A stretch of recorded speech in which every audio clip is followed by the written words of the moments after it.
oli eyo nga kompyuta ekufuukidde obuzibu, nga kompyuta yo etandise obigaminga slow, nga wongezaako okugiggulawo etwala eddakiika 5 ku 10 okuggulawo, nga obeera oggudde application katugambe Word ng'olinawo akagooyagala otypinga etwala ebbanga okuggulawo oba n'okusevinga oba n'okkola ekintu kyonna ku kompyuta yo, ng'owulira otuuse n'ekiseera y'okugikanyugayo oba ogifuula kasasiro. Ekyo ekizibu mu eno vidiyo egenda kyadressingako oba egenda kyogerako, ky'oba okola subscribinga, gilikinge, okomentinge, kimpa amaanyi okola vidiyo eddako. Ekizibu ekyo nkirabye kiri common nnyo mu kompyuta, abantu bakkubira ogende olabe kompyuta zaabwe ng'emufuukidde ekizibu nga n'okugiggalawo oba n'ogishatinga down tekyasobola ng'etwala bbanga okukola ki? Okushatinga down. Ngenda kukulaga engeri oba steps z'osobola oyitamu okwetangira ekizibu ekyo n'oyongeza sipiidi ya kompyuta yo. Step esooka tujja kgenda wano ku start menu bw'otiti ogende ku search, nsaba otypingemu ekigambo power option. Power option weenajja olabe eno ekuyamba ocekinga okulaba masannyalaze engeri kompyuta yo gyegakola ki? Gyegakozesaamu. Nga woolabe kuliko recommended, kuliko high performance, kuliko power saver. Kati essaawa zino nja kurecommendinga okozese high performance singa kompyuta yo etandise okukola ki? Okubikaminga slow. High performance lwakuba advantage erina nti kompyuta yo ejja kwongera ku speed, but disadvantage erina kompyuta yo ejja beera ng'omuliro gugwako mangu. Ekyo tukitegedde. Omala ekyo ng'okulozinga. Then step number 2 tugenda kuggyamu oyo kasasiro oba ze bayita temporary files ezeekweka ku kompyuta yo naye ate nga tozeetaaga, kubanga ezo temporary files zijja ng'obadde olina ky'oinstoolinga ne kikoma mu kkubo ne kitamalaayo. Kitegeeza eyo fayiro etamaze eyo erina kwe yeekwese ku kompyuta yo n'ereeta hard drive yo okubeera ng'ebikaminga full naye nga tomanyi nakigijjuza. Kati ky'ojja okukola ogenda wano ku start menu yo eri wano wansi, start menu, nsaba ogende wano ku run, typingamu ekigambo, nyiga shift, onyige percentage, owandikemu ekigambo temp, right, bw'otyo temp, then onyige okay. Onaanyiga okay, egenda kuleetera ezo temporary file kompyuta yo zeekola ki? Zeekozesa zeeri okay, zeesevinze mu temporary folder ate nga tokyakola ki? Nga togyetaaga. Ezo zimakinga kompyuta yo bikaminga slow kuyange zirimu nto naye ku yo wonna achekinga zirimu mpitirivu. Kati ky'ojja okukola ojja nyiga control A, kitegeeza select all, omale alright clickingeko ogambe delete. Ejja deletingamu ezo temporary file zetakola ki? Zetakozesa. Neera weenaaba emaze ng'okola ki? Ng'okulozinga awo. Then still ku step number 2 ojja kuddayo ku run yo wano wansi onyige neera run, onyige just ekigambo kimu temp, onyige okay. Onaanyiga okay, ejja still ku displayinga folder mu Windows eteetaagisa, nazo onyige control all oselectinge, then you delete. Onaaba omaze odeletinga oddeyo onyige run, owandike ekigambo prefetch,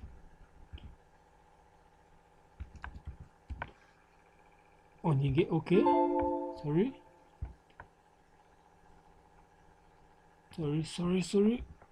Prefetch, onyige okay. Oh, sorry. space here. Perfect. Then ejja leeta that ka window onyige continue. Whenever onyiga continue ejja still kuleetera ezo temporary folders. Onyige control all, onyige delete.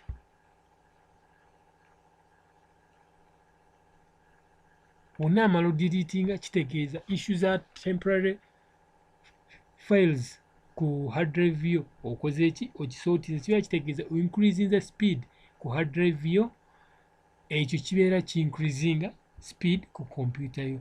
Then step endala tugenda tucompressing oba tukiyita defragmentation.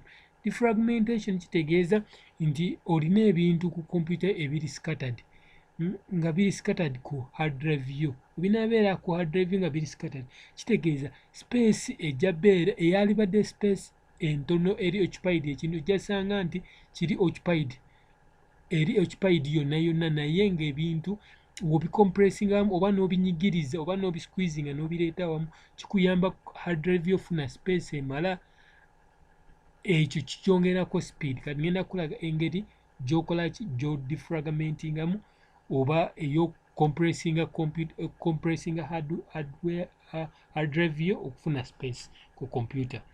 Ojja genda wano ku search wandikemu defragmentation onyige OK. Ojja genda wano ku computer yo ky'ojja okukola nga kamaze okuggulawo, ojja genda wano osooke analyzing. Ebiseera ebimu twanalizinga C kubanga C yebeerako program files zonna, ate nga wekubeera yebeerako program files zonna neera osanga ebiwuka, kwosanga ezo zifayire eziteetaagisa, kwosanga nti ebintu byonna bidisplayingibwa ewantu wonna ate nga tekikyetaagisa. So esooka ne scanninga nga we allocating files we ziri displayed ku computer yo oba wazisavinga. Wemala okuanalyzinga ojja kgenda ku eno button onyige wano esobole otandika okukola ki okuanalyzinga. Ekola ebintu bisatu: eanalyzinga, ebicompressinga ate ebireallocatinga. Kati essaawa zino eri ku step ezooka ebyanalyzinga, then ejja bicompressinga ne kuallocatinga. Kati essaawa zino kyekola neera weenaaba emaze okubyeanalyzinga ejja tandika process yaayo ey'okubi defragmentinga oba ebyokubicompressinga so that osobole obeerako ne space emala ku computer yo. Kati weenaaba emaze ejja leeta akagambo OK. Waliwo part zenskipinze kubanga zitakinga long okuprocessinga okutuuka ku ekyo ekigambo OK. Naye weenaaba emaze okuziprocessinga ng'emaze oscanninga n'okuzicompressinga, then ojja sobola okuclosinga wano. Then tugende ku step eyokusatu. Step eyokusatu ojja genda ku cleaninga disk memory. Disk memory okugicleaninga ejja yamba nayo okucreatingako space ku hard drive yo. Buli w'ocreatinga space oba buli w'ogattako space ku hard drive yo kigiyamba okola ki okuspeedinga computer, kubanga ezo application n'ezo temporary files ezimu ezibeerako ze zimakinga computer yo okola ki okuslowinga down. So ojja genda wano ku this PC oclickingeko odouble clickingeko ogende ku disk C, right clicking ogende ku property.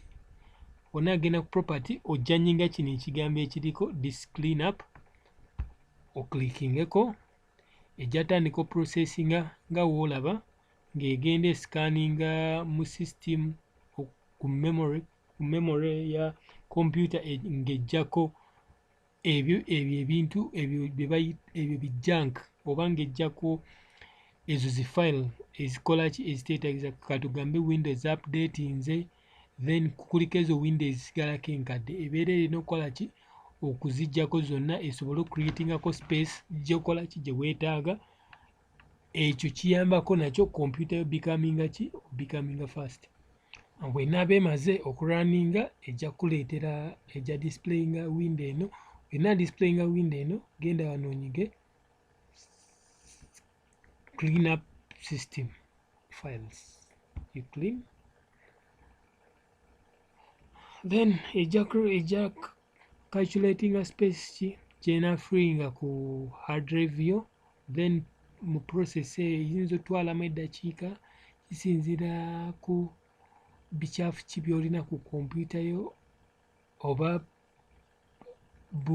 bunene ki obuli ku kompyuta yo, space gy'erina okucreatinga oba ebintu by'erina okufreeinga ku kompyuta yo ye ddakiika z'ejja otwala. Neera bw'enaaba emaze okubicleaninga ejja kudisplayinga message endala nti emaze, awo ojja beera good to go. Ejja displaying eno step eddako, then ojja kujja wano onyige OK. Then wenanyiga OK ejja kuleetera ekigambo delete. Odeletingemu ezo zifayiro ezikola ki, files oba drives enkadde eziteetaagisa eziri ku hard drive yo. Then kijja kugiyamba okuleetingako space emala ku kompyuta yo. Era bw'enaaba emaze awo eyo step ejja beera ewedde. Kati step eddako tugenda ku disablinga ezo programs ezitandika ne kompyuta yo. W'obeera nga wakagula bwoti kompyuta kubeerako ezo programs ezigulawo ne kompyuta yo. Ky'ova olaba ebiseera ebisinga erwawo okutandika lwakuba erina ziyitamu making sure zonna zikola ki, ziggulawo. So ojja kgenda wano ku taskbar, right clickinga ku taskbar n'ogenda ku task manager n'ogenda wano ewali startup, we wabeera startup programs zo. Then wano ebiseera ebisinga ojja sanga ku kompyuta nga kuliko ekigambo enable, ojja sanga wano wonna nga kuliko enable. So but making sure olekako ezo program z'oyagala zitandike ne kompyuta yo, naye zino eziteetaagisa making sure nti ozidisablinga, kubanga kuliko application ezimu nga nzito. Bwe zibeera nga nzito kitegeeza bwe zinaaba zitandikamu ne kompyuta yo, kompyuta yo ejja lwawo otandika. Kati oginyigako bw'oti n'onyiga wano disable. Ye step ojja beera okoze ki, ogimaze ng'ezo programs ozistopinze okutandika ne kompyuta yo. Then step esembayo ojja genda wano ku run yo, run otypingemu ekigambo msconfig, onyige OK. Wonna OK, erina kawindo akalala kegenda okuggulawo. Kawindo akegenda okuggulawo mwe muli ezo application ezirunningira emabega kompyuta yo ng'okola. Nga woggulawo essimu yo ng'ogi openinze, ojja kwesanga nti kubeerako application endala ezirunninga mu background. Kati ezo application ezirunninga mu background zimakinga ebiseera ebimu application zo z'oba ogguddewo okusooka okulwawo okuggulawo. So omakinga sure ezo z'oteetaagisa ozikoze ki, oziturninze off. Ebiseera ebisinga wonna butaddeko kompyuta ojja sanga ng'eri wano ku normal startup, naye nsaba ogikyuse ogiteeke ku selective startup ogende ku service.